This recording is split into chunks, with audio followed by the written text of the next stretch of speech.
Walking into that coffee shop, the disconnect between expectation and reality hit me like a physical blow. The man sitting there, he looked nothing like his Grindr photos. My first instinct, that primal urge, screamed to turn around, make an excuse, just leave. Most people would, right? What would you do in that moment? Let me know down in the comments. I'm genuinely curious. I almost did leave, but instead I sat down, completely unaware that the next 30 minutes, the next few hours really, would challenge everything I thought I knew about attraction, honesty, and what I was truly searching for. It started, as these things often do, online. Have you ever fallen for someone's words before you've even met them? That's what happened with Alex and me. What began as just another notification buzz on my phone transformed over weeks into something occupying my thoughts constantly. I wasn't looking for anything serious on Grindr. Honestly, it was just a mindless scroll through profiles on a Tuesday evening. His first message wasn't groundbreaking, just a simple "hey" with a waving emoji. I almost didn't reply, but something about his profile made me pause. The photos were definitely appealing, yes, but it was the thoughtfulness tucked away in his bio that snagged my attention. Instead of just stats or demands, he had a James Baldwin quote about love and vulnerability. It made me curious about the mind behind the curated images. So, I replied, fully expecting the usual fizzle after a few exchanges. Instead, that first conversation bloomed like some desert flower after a rare rain. We moved surprisingly fast from "how's your day" to debating a documentary on urban architecture. By midnight, we were tangled in a discussion about the ethics of gentrification, and I realized 3 hours had vanished. His messages weren't just statements, they were explorations, building on what I'd said, asking questions that pushed my own thinking. The second night, I felt that little flutter, that anticipatory buzz, when his name lit up my screen. We talked about families, his Puerto Rican mother teaching him arroz con gandules, his Irish father reading him poetry. I found myself sharing things I rarely do with strangers, about being the only gay kid I knew back in my small Midwestern town. His response wasn't pity, it was genuine empathy, and I felt something shift, a subtle realignment between us. By the end of that first week, a rhythm had established itself. Morning check-ins, random thoughts shared midday, long winding conversations late into the night. I'd catch myself laughing out loud at his texts in public, earning puzzled glances. He had this way of observing the absurdity of things like corporate pride merch. That just hit right. His photos started feeling more real somehow. The pixels resolved into a person. The man with the deep brown eyes and athletic build wasn't just an image anymore. I started noticing details. The tiny scar above his right eyebrow, a childhood skateboarding mishap, he later told me. The slight asymmetry when he smiled, one corner lifting higher. Week 2 brought voice messages. His voice was lower than I'd pictured, a slight rasp that sent unexpected shivers down my spine. Subtle inflections hinted at his mixed heritage. I'd replay them sometimes when I was alone, his laughter filling my quiet apartment, imagining him across the kitchen table. We developed inside jokes, our own private language. Gerald, the imaginary llama, the eternal pineapple on pizza debate, our shared fear of suspiciously sentient robot vacuums. It built an intimacy, a small world existing only in text bubbles and voice notes. The suggestion to meet felt natural, inevitable.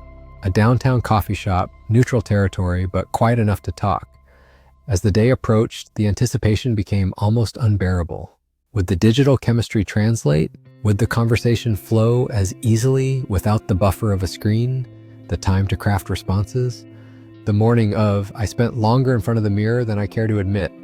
4 different shirts. Was the blue too try-hard? Did the gray wash me out? I scrutinized my reflection, the faint dark circles from staying up too late talking to him. The irony wasn't lost on me. For 3 weeks, I'd been constructing a personality from typed words and carefully chosen photos, falling for a version of Alex built partly from reality, partly from my own hopes. I was about to find out how much was real. The photographs we send, the profiles we build, they always frame a specific version of ourselves, the one we want people to see. Stepping through that cafe door, I couldn't shake the thought that the version of me Alex was expecting might be just as curated. The line between who we are and who we present ourselves to be felt incredibly thin. Digital connection, no matter how intense, exists in a realm where reality feels negotiable until you're face to face with it. I arrived 15 minutes early, heart hammering. My reflection in the window showed perfectly messy hair that took 20 minutes and an expression caught between eager and terrified. Deep breath, pulled open the door. Coffee-scented air wrapped around me. The cafe hummed. The espresso machines hiss like audible anxiety, murmuring conversations, a protective bubble. Back wall table, clear view of the door.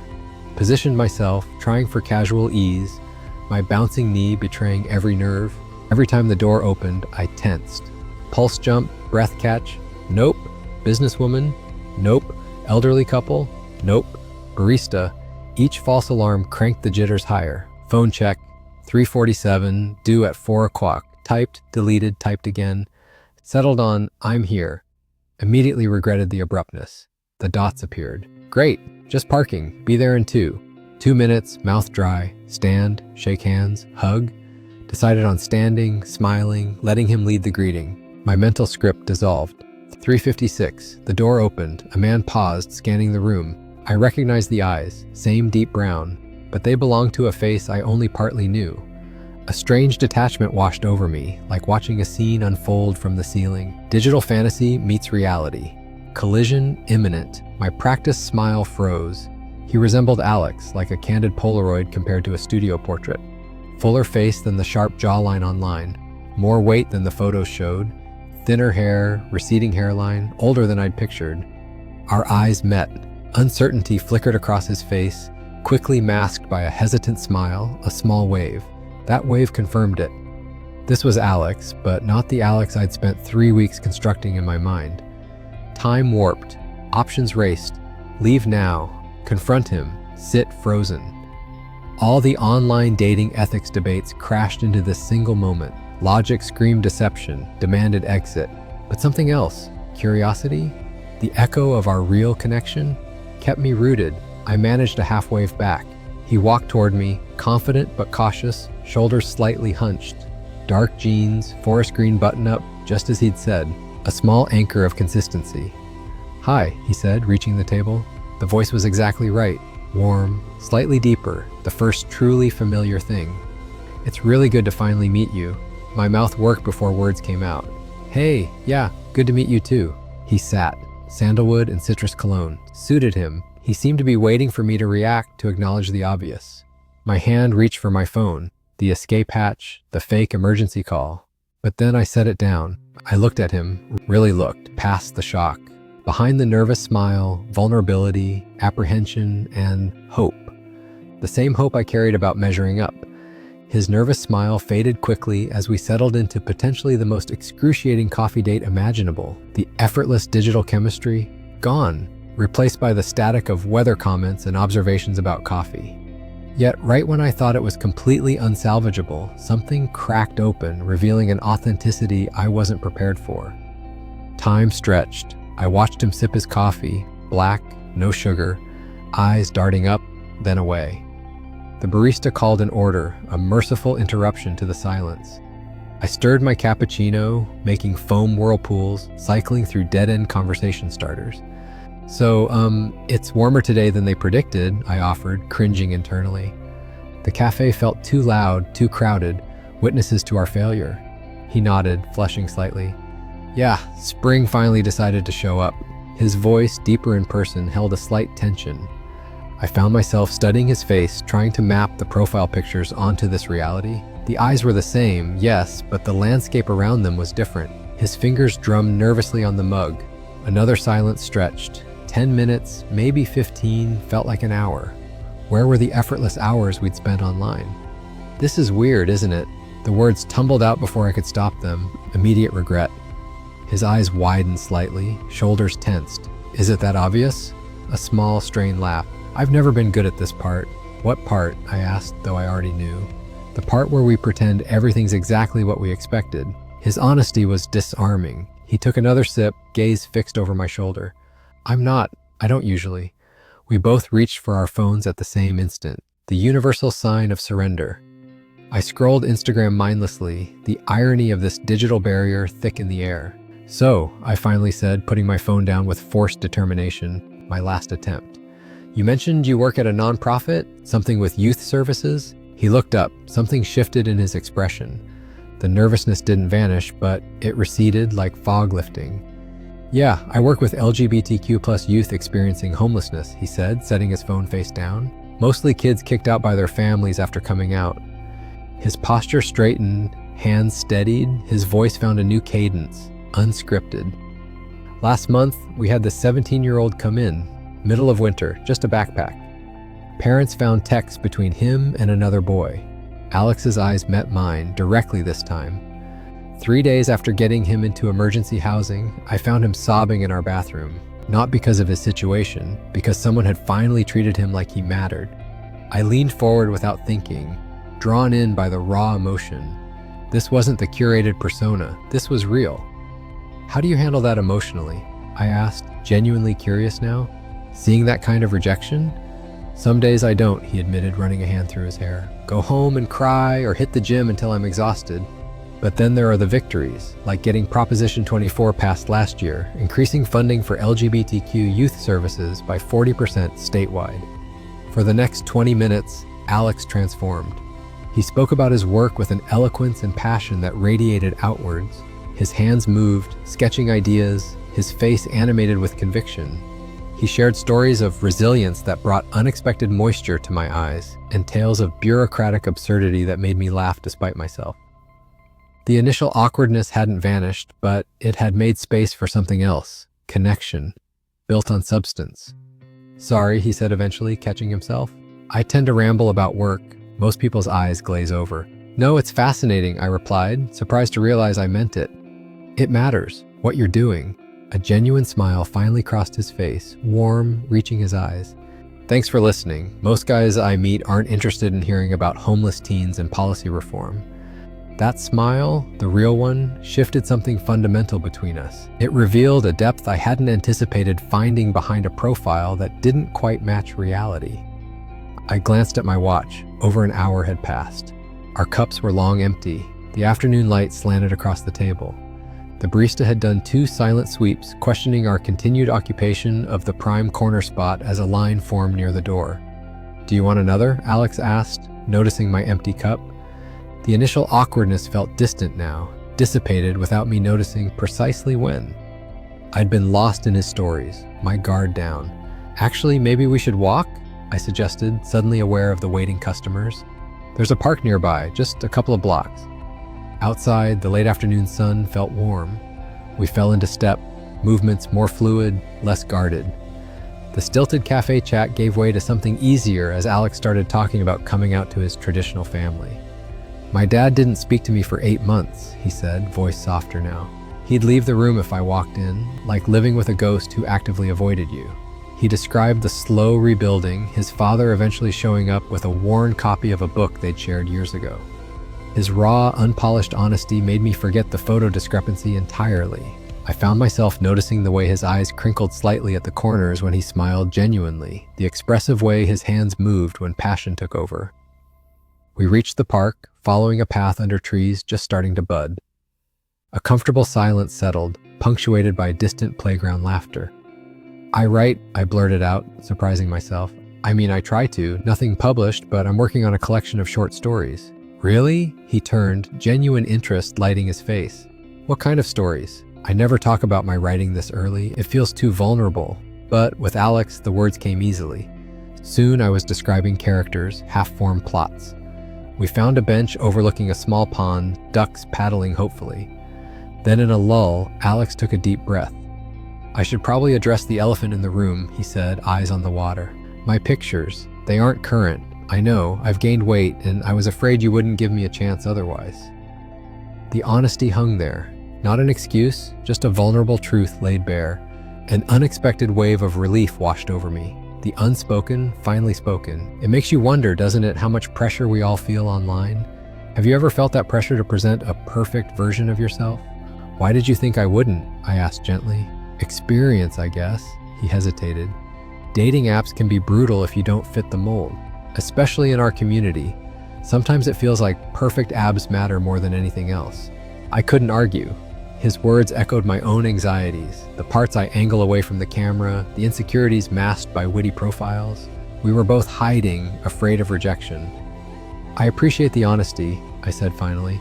And for what it's worth, I'm glad I stayed. His smile was pure relief. Our conversation deepened then, moving beyond surfaces. He asked questions that probed what I hoped for, what I feared. I told him about my complicated relationship with my father, how we communicate through facts and sports scores, never emotions, something I rarely admit. That must have been difficult, Alex said quietly, feeling like you had to translate who you are into a language he could understand. The insight startled me. He'd captured it perfectly, something I'd felt for years but never articulated. Shadows lengthened. I was describing a writing workshop when Alex interrupted, smiling. Octavia Butler, he said. What about her? You mentioned her early on, said her parable series made you want to become a writer. I stared. It was a passing comment. Weeks ago, he hadn't just listened, he'd remembered the why. That was the pivot point. In that quiet revelation, he saw me, the details beneath the surface. Want to walk a bit more? I asked, extending my hand without thinking.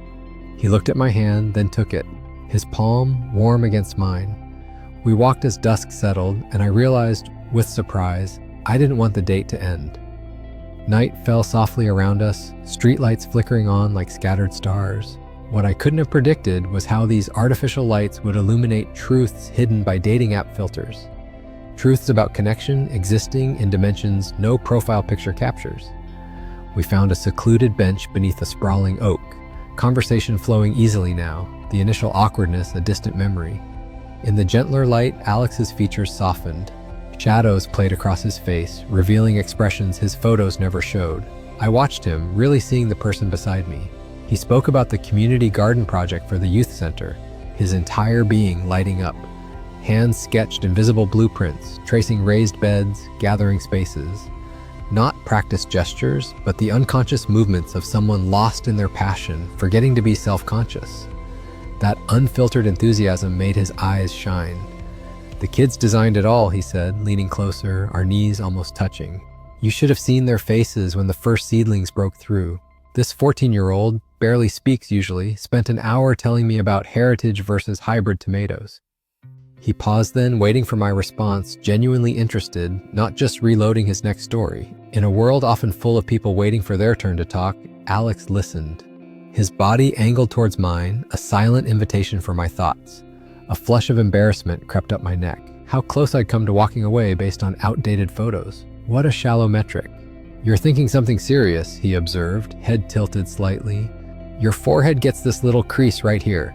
He gestured between his own brows. Just realizing some things about myself that aren't particularly flattering, I admitted, surprised again by my own candor. Well, that makes two of us. His smile was gentle, non-judgmental. I've spent most of today thinking I should have updated those pictures months ago. A street vendor's call interrupted us. Closing time. Without discussion, Alex waved him over. Minutes later, we were sharing elote, street corn slathered in spices and cheese. Fair warning, Alex said, handing me a piece. This guy doesn't mess around with the chili. He wasn't kidding. The heat exploded, bringing tears to my eyes. Alex burst out laughing, then promptly choked on his own bite. We dissolved into a ridiculous, coughing, laughing fit. The shared discomfort, the complete abandonment of pretense, it felt strangely, powerfully intimate, looking utterly ridiculous together. Reaching for napkins, our hands brushed.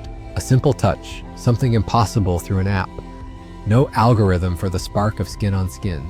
Neither of us pulled away instantly. That brief contact resonated with surprising intensity. Sorry, he murmured, though his hand lingered. Don't be, I found myself saying, letting my fingers rest lightly against his. We sat like that, barely touching. The realization dawned. This wasn't the curated attraction I'd felt messaging the profile pictures. This was messier, more authentic, built on hours of real talk, shared vulnerability, shared laughter over spicy corn. When Alex reached for my hand properly, interlacing our fingers, it felt completely natural. His palm warm, slightly calloused. Hands that built things, planted gardens, helped people. We talked for hours more, it seemed. Childhood pets, secret love for cooking shows, books that shaped us. The conversation meandered, unhurried, unstructured. The most striking thing? I'd completely forgotten to be disappointed. The imagined Alex had evaporated, replaced by this real, complex, funny, passionate man who listened with his entire being. It's getting late, he finally said, though he made no move to leave the bench. I should probably head home soon. My phone showed past 10, nearly 6 hours, gone in what felt like minutes. Have you ever noticed how profound shifts often sneak up on you? Walking Alex to his subway stop, I knew I wasn't the same person who'd almost bolted hours earlier. A hollow feeling had been replaced by something solid, fundamental shifting inside. Standing on that street corner, caught between who I was when I arrived and who I was becoming, I faced a reality far richer than any profile. We lingered at the entrance, yellow light painting shadows on our faces as commuters hurried past. A shared reluctance hung in the air. "This wasn't what you expected, was it?" Alex asked quietly, cutting through any remaining pretense. "No," I admitted, appreciating his directness now. "But I'm glad I stayed." 5 simple words, loaded with more truth than I usually offered. The man I'd imagined was a highlight reel. The man before me had depth no selfie could capture. Wisdom in his eyes, hints of past pain transformed into compassion. "I almost didn't come," he confessed, hands shoved in pockets. "Sat on a bench across the street for 15 minutes, watching you through the window, trying to work up the courage."